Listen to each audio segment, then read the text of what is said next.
ओम श्री विष्णवे नमः।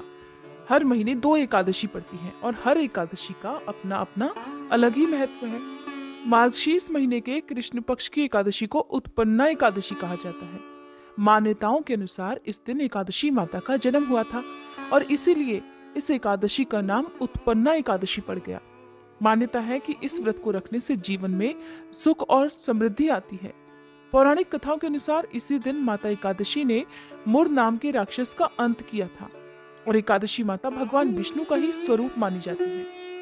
जो भी भक्त एकादशी का व्रत प्रारंभ करना चाहते हो उनके लिए आज का दिन बहुत खास है। आज के दिन से ही आप एकादशी व्रतों की शुरुआत कर सकते हैं। व्रत रखने वाले भक्तों को एक दिन पहले यानी कि दशमी तिथि की रात में भोजन नहीं करना चाहिए। एकादशी के दिन प्रातःकाल उठकर स्नान करने के बाद व्रत का संकल्प लेना चाहिए। इसके बाद भगवान विष्णु और भगवान कृष्ण का पूजन करना चाहिए। उन्हें पुष्प, जल, धूप, दीप अर्पित करना चाहिए। इस दिन अक्षत का प्रयोग पूजा में नहीं किया जाता है और भगवान को भी केवल फलों का ही भोग लगाया जाता है।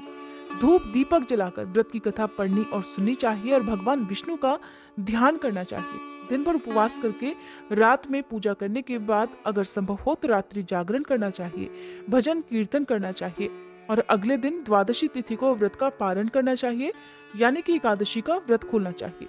व्रत खोलने से पहले किसी भी जरूरतमंद व्यक्ति को या ब्राह्मण को भोजन या फिर दान दक्षिणा देनी चाहिए। इसके बाद ही स्वयं भोजन करके व्रत खोलना चाहिए।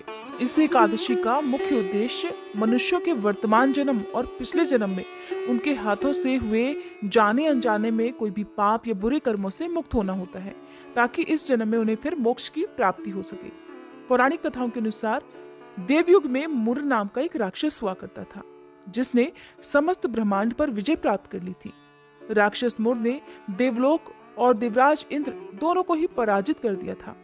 अपनी पराजय और सभी लोकों पर मुर के उत्पात से चिंतित होकर सभी देवगण भगवान शिव की शरण में जा पहुंचे और अपनी रक्षा करने के लिए विनती करने लगे।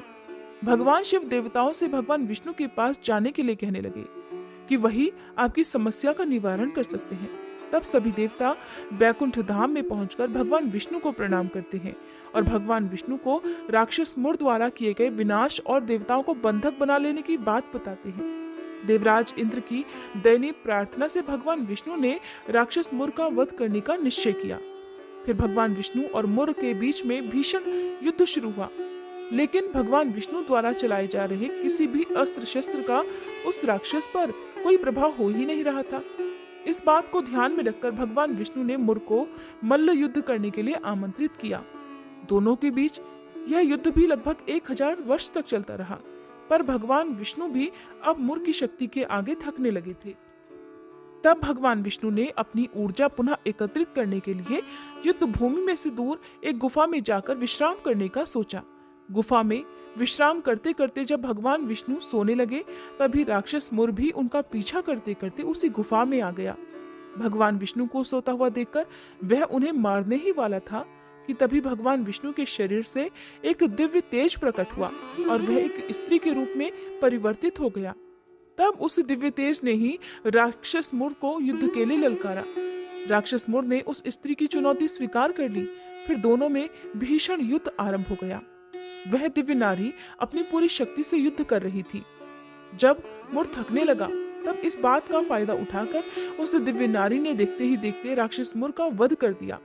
युद्ध के कुछ समय के बाद जब भगवान विष्णु की निद्रा टूटी तब उन्होंने उस दिव्य स्त्री से पूछा कि वह कौन है और किसने इस राक्षस का वध किया। तब उस दिव्य तेज रूपी देवी ने कहा कि हे प्रभु, यह मुर नाम का दैत्य आपका वध करने जा रहा था। तब मैं आपके शरीर से प्रकट हुई और उस राक्षस का मैंने वध कर दिया। ये सुनकर भगवान श्री हरि अत्यंत प्रसन्न हुए और उन्होंने देवी से वरदान मांगने के लिए कहा, जिस पर देवी ने कहा कि मेरी उत्पत्ति का ये दिन हे प्रभु मंगल सूचक होना चाहिए, जिससे कि आपके भक्त जब अपने निवास की कामना करें तो शीघ्र पहुंच सके और आपके साथ ही भक्त मेरी भी इस दिन पूजा करके मोक्ष को प्राप्त कर सके।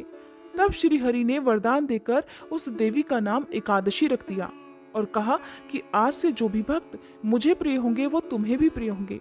तभी से इस दिन को उत्पन्ना एकादशी या उत्पत्ति एकादशी के नाम से जाना जाता है। मान्यता है कि इसी दिन से सभी एकादशी व्रतों का भी जन्म हुआ। इसी दिन से एकादशी व्रतों की शुरुआत भी की जा सकती है। अगर ये जानकारी आपको पसंद आई हो तो प्लीज वीडियो को लाइक जरूर कीजिएगा।